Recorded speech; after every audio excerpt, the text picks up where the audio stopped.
Hey, any questions for the audience? Y'all guys, come on, get them in. This is very engaging. We going in on over 2 hours, and it's really engaging.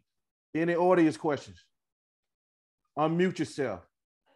There's one question from the chat asking, why is the best bite no bite? I don't know if we covered that.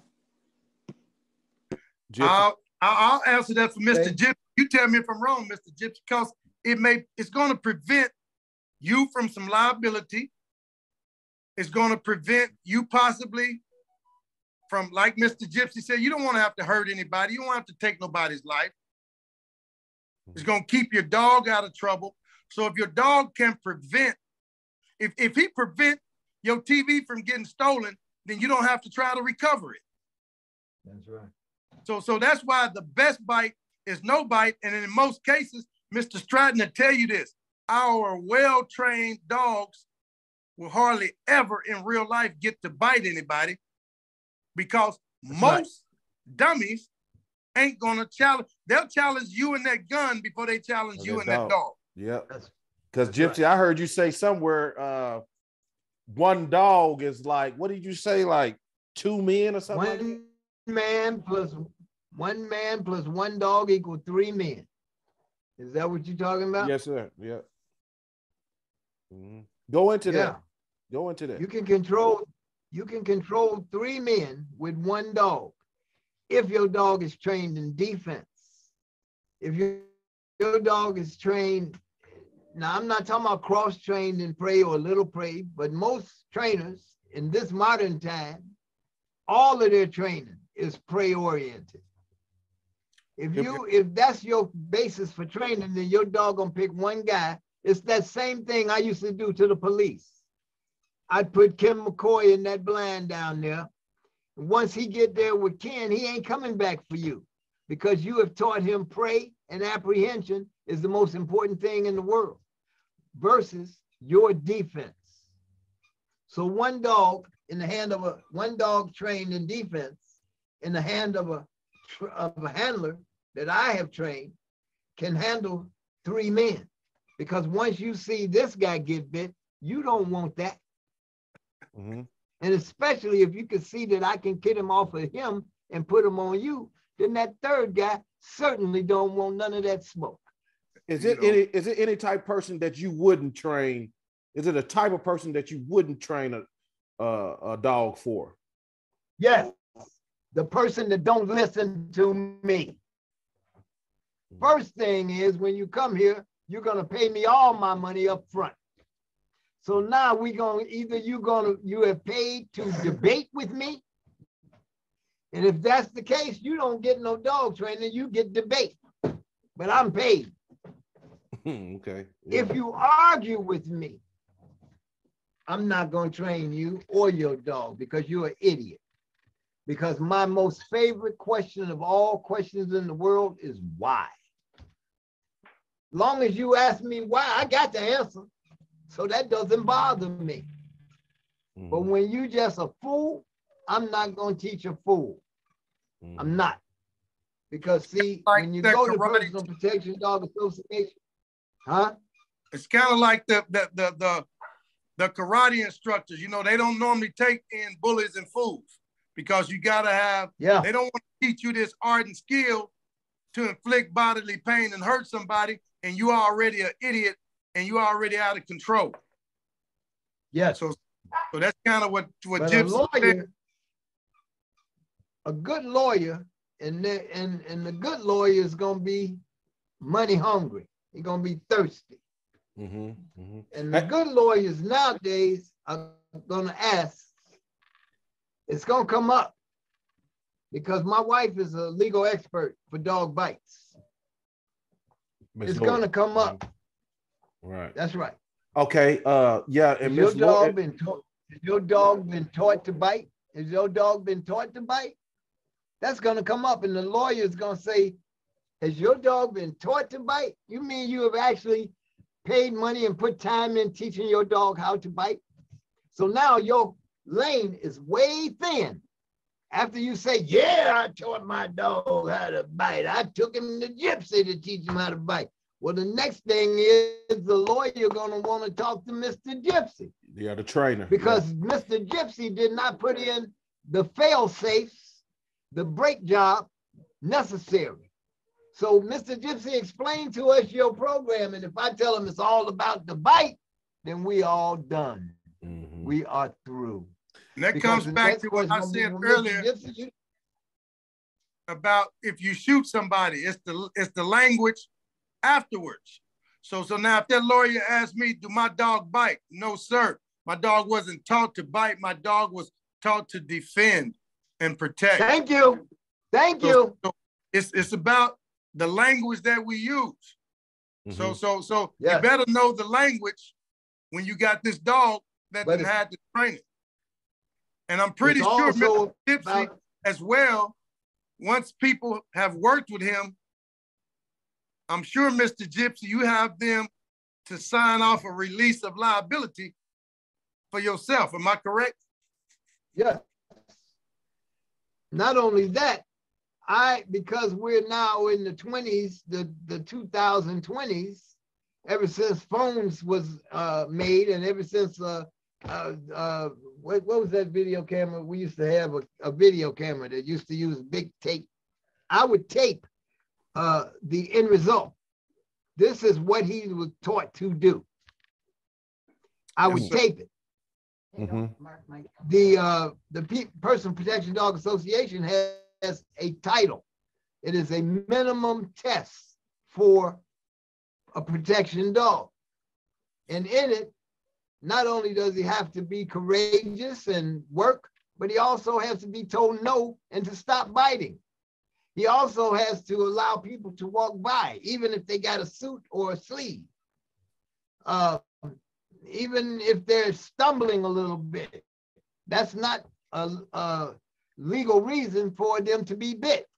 So I'm going to have proof of my training, whereas a lot of guys are not even trying to train, they just are trying to agitate, create a biter.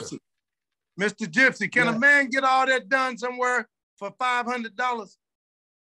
No. So that's your first clue. When you go to a trainer and he tell you he'll do this for $500, that should be your first clue to go somewhere else. Yes. There's a lot of time involved in it. Yes, it is. Yeah. Time, and it costs. Yeah. I had an electric bill for $600 a month ago. Oh, $600 electric bill. Now come on. Yeah, that's crazy. Hey, we got a question from the chat. Go ahead. Somebody asked, I guess it's for you, Gypsy. I don't know if I heard you say this, but Jeremiah X, what's up, bro? Why do you say muzzle? Yeah. Why do you say muzzle is the future? Well, let me first off give Jeremiah X. He is a professional dog trainer, certified through the PPDA. He is a student of Mega, P-Line Mega, who is a Hall of Fame, and I saw something on him the other day. Master dog, master dog trainer, also certified PPDA. So Jeremiah already know this answer, but I want to thank you, Jeremiah, for the question. Tell me that question again, man. Why do you say? Why is it the future? The muzzle is the future. Yeah. Because it does not teach a dog to bite and hold. In the muzzle, your dog learns to defend, not to bite and hold. We have to already agree that dogs bite. Grandmama taught you that. Everybody that's on here got a grandmama. Their grandmama told them, baby, don't play with everybody's dogs. Dogs bite. Ain't nobody that come here that didn't get that lesson from grandma. So the muzzle teaches a dog to intercede, to get in the way, to overpower someone who is trying to affect us without teaching him what everybody thinks he needs to learn, and that is to grab a hold of something and never let it go. A dog trained in the muzzle. Go ahead. So, Mr. Go ahead. I'm a kind of, I totally agree with Mr. Gypsy, but Goes back to your martial arts. Goes back to your martial arts. Go ahead. That muzzle teaches that dog how to fight, not just bite. In my words, that dog will learn. He'll learn to grab you with his paw and hold your arms. That dog will learn where to put his body position. It's kind of like a boxer or this MMA. Yes. You got grapplers, then you got punchers. So now that dog learns to not just be a fighter, he learns to be a fighter as well. So does that? So yes. So what about the hand? You know, they whacking the dog with. Does it teach that dog to? How do you teach the dog to go after the weapon hand? So I began off talking about when I was a kid looking at the police demonstration. It occurred to me, if the weapon's over here, why is the dog biting over there? In the muzzle, you can teach a dog what hand is important. If there's an empty hand versus a hand with a weapon in it, what hand should the dog be paying attention to and addressing? The weapon hand. In the crucial moment, that's right. So that's one of the advantages of using the muzzle. In this sport world that you see, it's always biting the hand that is least dangerous, or it's biting the leg. I heard you say, Clyde, when a dog comes up here, your brain shuts off. All you can get out of your brain is mama or Lord. oh Lord, or mama. That's all your brain can come up with. It cannot process. But a dog biting you in the leg, your brain can still process. Man, you got another leg and two hands. That's right. So the muzzle teaches the dog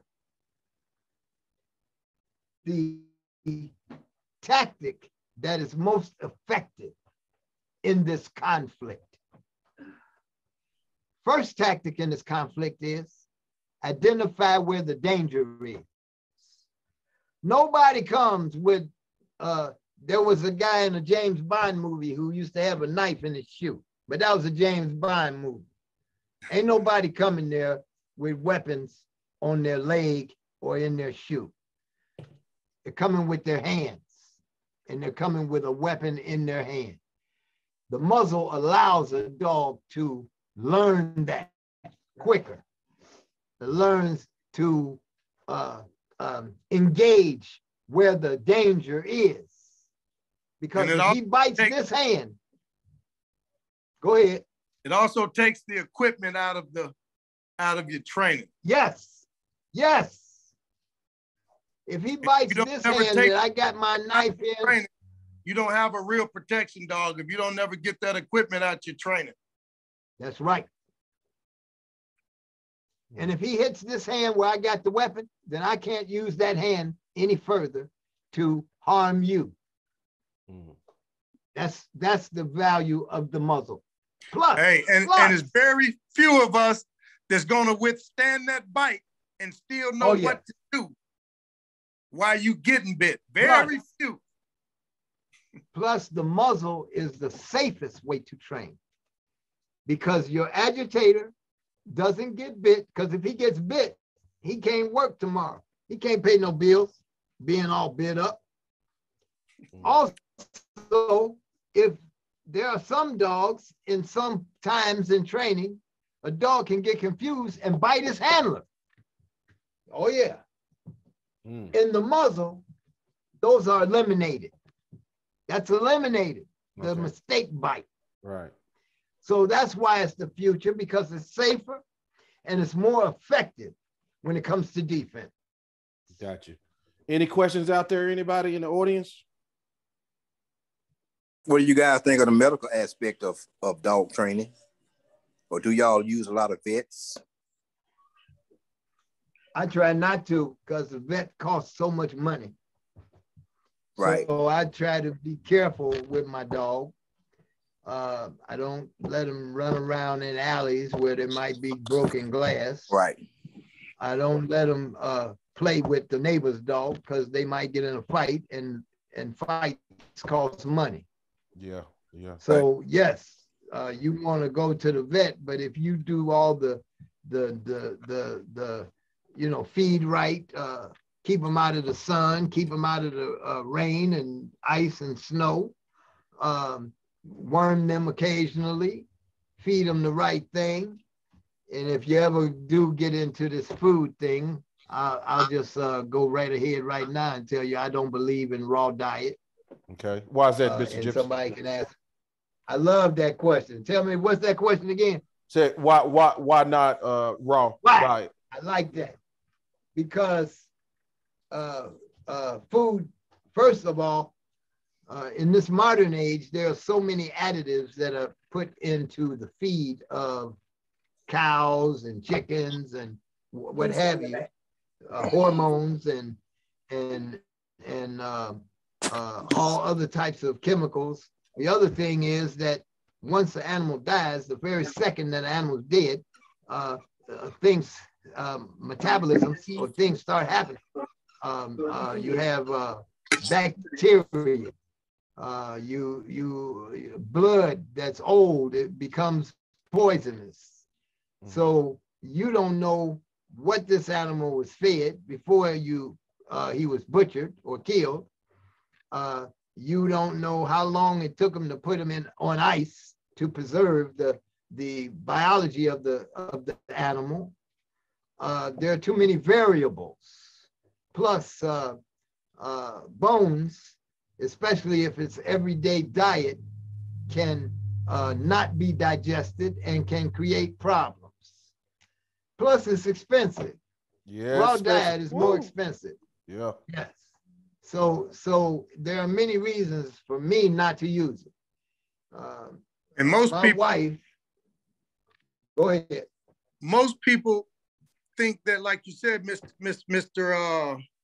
Gypsy, that the raw diet that they're feeding healthier.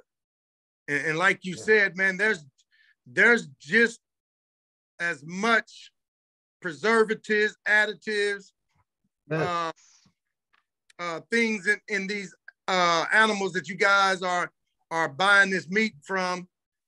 That's so dangerous to your dog. That's right. If you're not getting organic, and that's going to be really expensive. Yeah. So if you're not getting organic, then you're putting all these hormones and all these medicines and things right back into your dog where you thought probably from the beginning you was protecting your dog from. Boy, y'all going in on it all tonight, ain't you? Yeah. I don't mind about it, man. And I think, like, I tell my people, when people ask me, what do I feed? What should I feed my dog?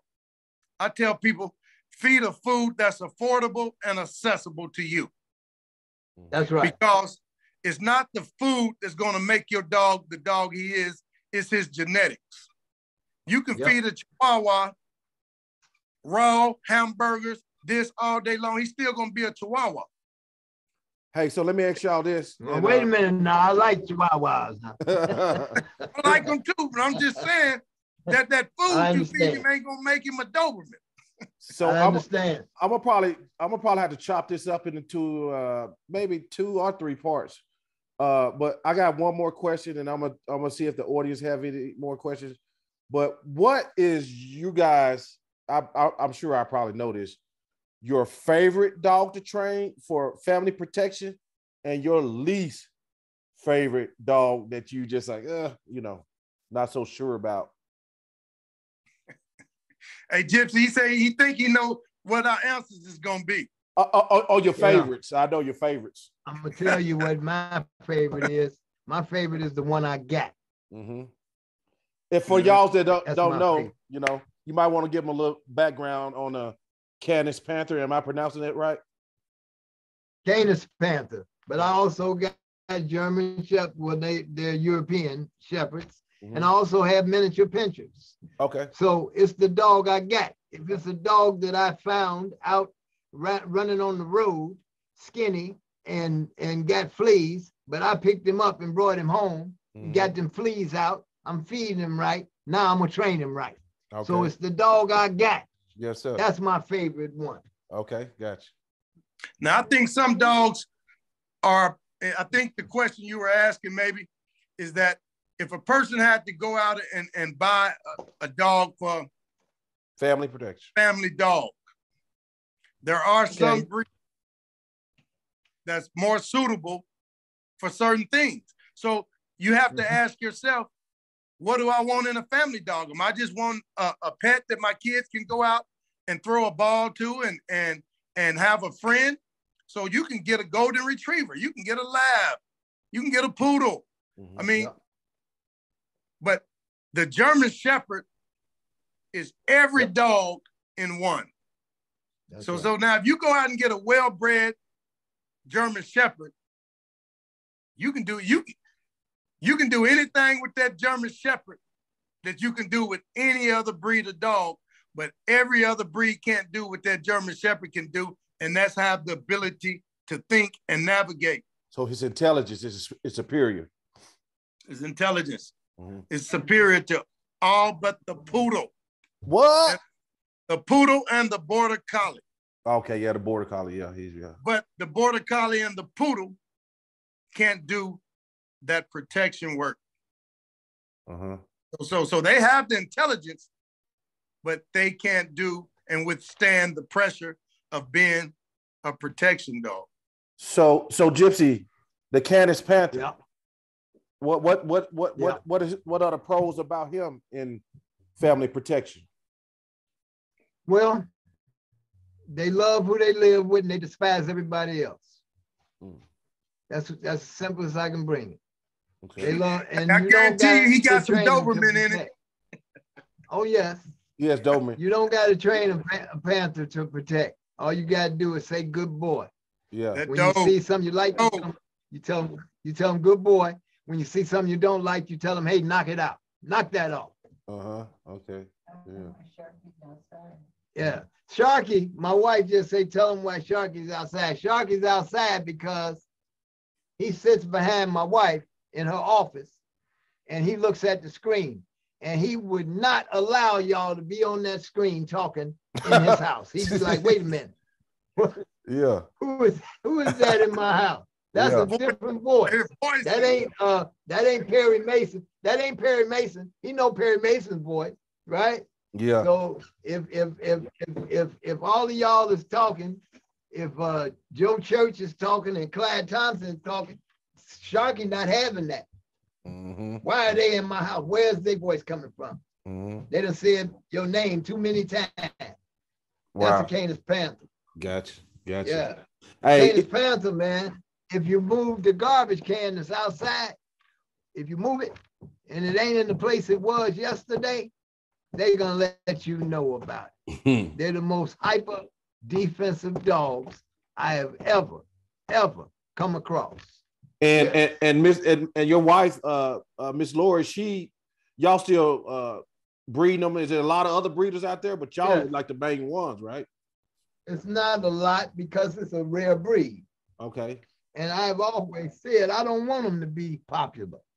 I don't want a panther in every yard. I do not. I don't want them on the police force. I don't want none of that. I want the church lady to have one. That's for her. Right? Yeah. Okay. That's right. Because it's gonna love her. It's gonna be her baby. Right. But it's gonna be mean as a snake to everybody else that walk up there. Gotcha. And it don't need no formal protection training. It needs good boy or knock it off. Right. So that's just my personal preference. But like I said in the beginning, it's whatever dog I got. Because once again, here we go back to the Chihuahua. Chihuahua is one of the greatest protection dogs there is. Because of its alarm and challenge. Now, Kenneth, here's a panther. Watch out there. Oh, that's a baby one of those. I see. That's a baby. That's a pretty dog, boy. 5 weeks old. Oh, really? 5 weeks. Yeah. I got a couple in there about 2 weeks right now. Here, go and put that back. Nice. The dog, the Chihuahua, is going to challenge. He's going to alarm and he's going to challenge. Okay. Now, one of the greatest watchdogs in the world that ain't a dog is a goose. The Chinese figured that out 1,000 years ago. The goose is one of the best watchdogs there is. So to me, it's not about breed, it's about behavior.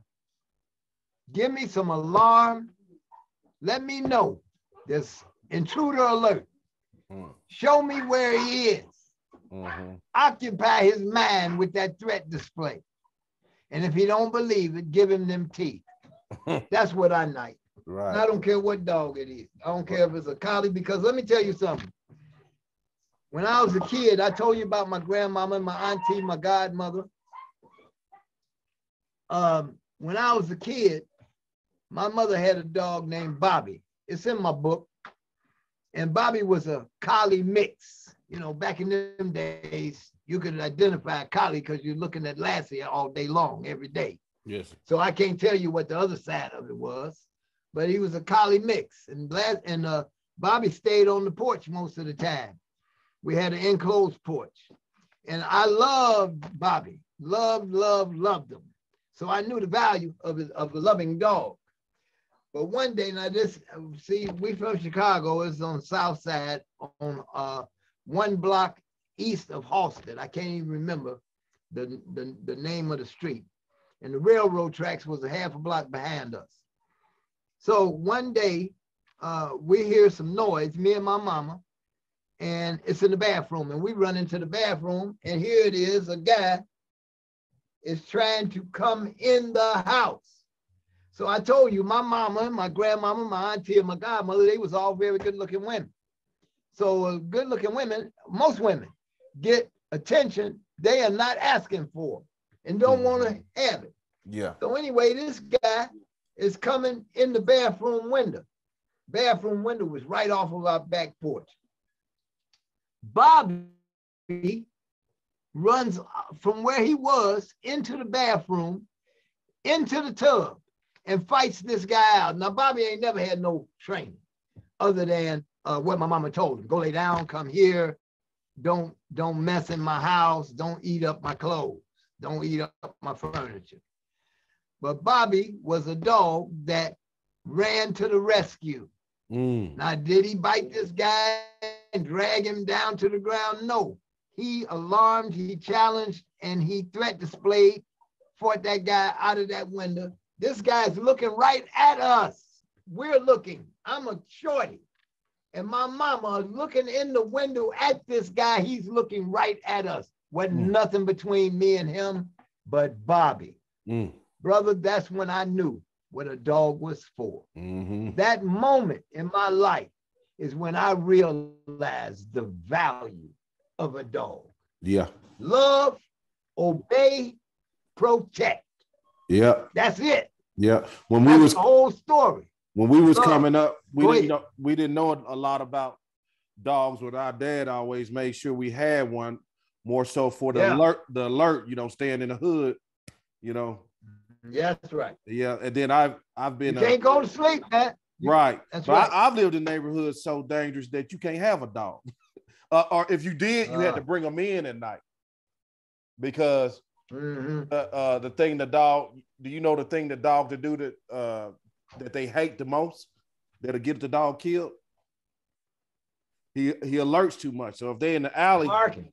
Yeah, that's right. If they're in the alley or stuff at night, they'll kill them. So you have to bring the dogs on the inside. Secure your dog. That's one of my rules. Secure your dog. That's right. Don't leave him out there to where he could become a victim. Right. Bring him in at night. That's right. Yeah. So yeah. Any more questions for the audience? All right. Okay. Hey guys, I'm guessing we probably I don't want to hold y'all too long. If y'all want to go, you keep going. Anytime you want to, you can call me back. You can get questions for the next month if you want to. Okay. You pile up your questions. I love questions. Right. The reason I love them is because I got the answer. Yeah. So let's do. Well, I a few didn't people have have the been asking answer. about I'd the be book. mad. What did you say, Dwayne? What you asking? I say you have in the chat room, you got a few people asking about where they can buy the book. Yeah, that's why I want you all to give, like, how to get in contact with you, Clyde and Gypsy, any websites, any books, anything you want to do, go ahead and get it off. RockofagesKennel.info. Autograph copy. You can get an autographed copy. I'll be getting one. Or you can go to Amazon. Okay. The name of it is The Owner's Guide to Raising Your Pet Protector. It's not about training, it's about raising. The owner, and all these books, all these dogs on this book, these are my dogs. And my wife took all these pictures. My wife is amazing. Yeah. It's nothing like having a good wife. I know that. Man, ain't nothing like it. That's my strong hand. Yes, sir. That's right. Clyde, you want to tell them where you at, but brother? She took all these pictures. Oh, she did. I am in Muskogee, Oklahoma. I'm on YouTube. CT's Touch Horses /Dogs. And I'm going to tell you guys, so my page, I only got maybe about 6,000 followers, but I got tons of good, valuable, free information on there. And there's a lot of other dog training pages out there with way more followers than I have. And I tell people like this, Jerry Springer get more views than Dr. Phil. So a lot of times people don't like good knowledge. They don't like good stuff. They like entertainment. They like clowns. People love a circus. And I'm not slaving for YouTube. I'm not out here trying to hustle for YouTube. I train, I raise, and I sell German Shepherds, quality German Shepherds, black and tan. I stay close to the standard. I raise them, I breed them to be good family dogs first. Everybody and their grandma got a German Shepherd now. You can find a German Shepherd. You go on Facebook, there's so many German Shepherd groups. Everybody got a puppy. Everybody got a dog, but everybody don't have the quality that I have. Everybody don't have the years in the business, the bloodline, the experience that I have. So either them or Belgian Malinois. Yeah, they got those. But most people, they're ruining the breeds. They're ruined, just like you guys, these Corsos y'all got. Yeah, it's happening there. Yeah. They're going to be ruined in a minute because everybody get a puppy. They want to breed a puppy. They want to raise a litter of puppies because their uncle's girlfriend's sons wanted a puppy. They don't they don't have no experience. They don't even know if the dog, most of them don't even know if the dog they breed is related to the dog. It just broke top 20 most popular dog in America. So yeah, that's going to happen. Yeah. So if you want a good quality German Shepherd at an affordable price and a person that's going to tell you the truth and say you the truth. When you look at my page, my videos, they're all unscripted, unedited. What you see is what you get. We don't do do-overs. We don't do takeovers. I let you see the good, the bad, and the ugly. I let you see that I make dogs. I develop dogs. I don't have the best of the pedigrees, but I have the pedigrees that I need to make good family dog, good protection dogs. All right. Hey. I also want to once again bring your attention to the PPDA, Personal Protection Dog Association. You can find us on Facebook. Those interviews with the lawyers are there. I think everybody should make themselves aware. And then I have interviews with other trainers, Hall of Famers, master dog trainers. So Personal Protection Dog Association on Facebook. And of course, rockofagesKennel.info. Right. And you can find me at Gypsy Stratton. And I love questions. And my most favorite question is the question I used to get whooped about all the time. And that's why. Why? Yeah. You ask your mama or your grandmama, well, why? You're going to get a whooping sooner or later. But I learned to embrace that question. Right. Because I got the answer. Right. And your wife, she has a lot of Did not be content on her mad. page as well, I noticed. Oh, absolutely. Yeah. Man, my wife 10 times smarter than me. Mhm. Okay? Yes, Now, sir. that's for real. Yes, sir. 10 times. Yes, sir. Hey, man, but I really thank you too for doing this. I knew it was gonna be great, and I'm glad it's over because I've been having to digest you guys for about 2 weeks, getting ready for this and everything. But I knew it was gonna be good. And Well, I want to thank you, man, for yeah, having me with Mr. Stratton. Like I said, I am. It's a privilege to sit up here and discuss and to be even categorized with you, Mr. Stratton. Again, I tell people all the time, man, I'm not a student of this. It's just one of my loves, you know. But once I was introduced and told, I looked at you just enough, Mr. Stratton, to know that this man know what he's talking about. Mm-hmm. Thank you. So I don't have to know it all, but I knew enough to know he knows what he's talking about. Yes, sir. And look here, if I need it, I know where to come find it. Mm-hmm. Please. Mm-hmm. Yes, just sir. dial me up. Yeah. Thank you. Yeah. All right, guys. I appreciate this a lot. Right. I do. I appreciate this. Yeah. The real work begins. We got to record it.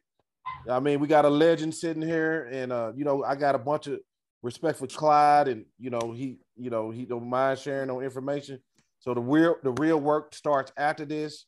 When we start promoting this video, make it stand the test of time, because you don't really get two dog men that come be as honest and open. It's a lot of I seen a lot of dog trainers in here, and when I was trying to promote it, I didn't have a lot of time before we started promoting it. But when we start putting it out, we're gonna put it out on platforms that we normally ain't on. Like Spotify. We're gonna put it everywhere. So this gonna set in time this day right here. And I appreciate it, guys. I tell you what, let's do it again. Well, hey, let's do it. If y'all want to do it again, we can do it again. Let's do it again. Yeah. Because there's always knowledge and stuff coming out daily in the dog world. Mm-hmm. Mm-hmm. Yeah. And this is more. I'll ask more medical questions. Yeah. Okay. Yeah. All right. All right, guys. When I'm gonna end it here, y'all be safe. Have a nice day. All right. Have a nice day. All right, y'all. Okay. All right, y'all. Peace. All right.